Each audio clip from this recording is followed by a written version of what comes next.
नमस्तेले फ्याकुल्ला सबैजनालाई। म सीता तामाङ बौद्धग्राम बसोबासो गर्छु र मैले स्कुल भनेपछि कहिल्यै पनि नपढेको, इङ्ग्लिस नेपाली कहिल्यै पढेको थिएन, लेख्नु पढ्नु जानेकै छैन, सिकेकै छैन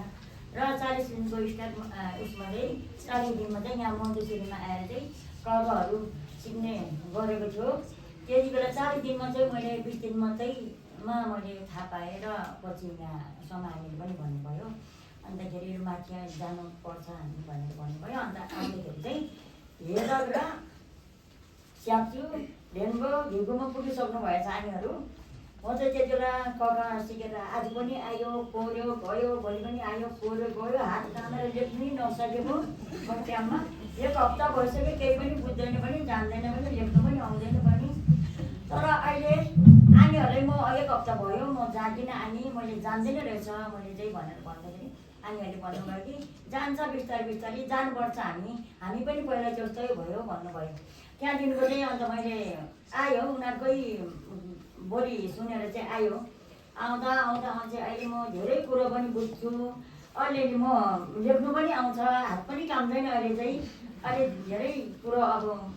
बुझ्यो भनौँ न। अब लास्ट यहाँ अलिकति म पढेर पनि सुनाउँछु कि र नाटक नाङ सरतक सगिको सिदसी र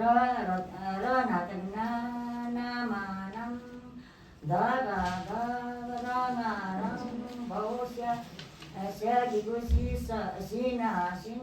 लहतक ल स्याप्चु लुना लुन घरतक ढ सक्यो ढुपा ढु पहाडीको हिपे भाउ करतक स्यागिको सिसा सि भरतक छ मारो छोग छोग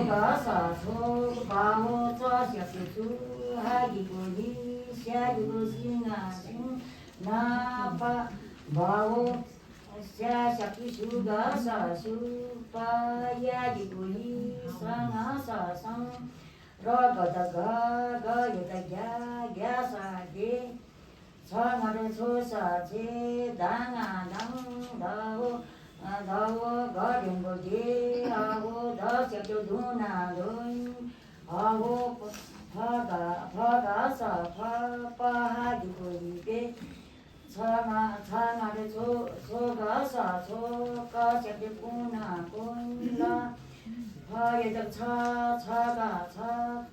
फयतक छ गा छ आव छ ला थिल भौ गा ध छ गा छ भौ करतक स्यागिको सिना सिन स्यागिको सिसा छ स्याङारो स्यो गा स्यो छ घरतक ढाङारो ढोना ढेन महादिगोनी र गत ग्याला घेल पामाडोको र चला घेल भाउ र धोना घेल र घर ढ सक्यो ढुबा ढु धगो धङ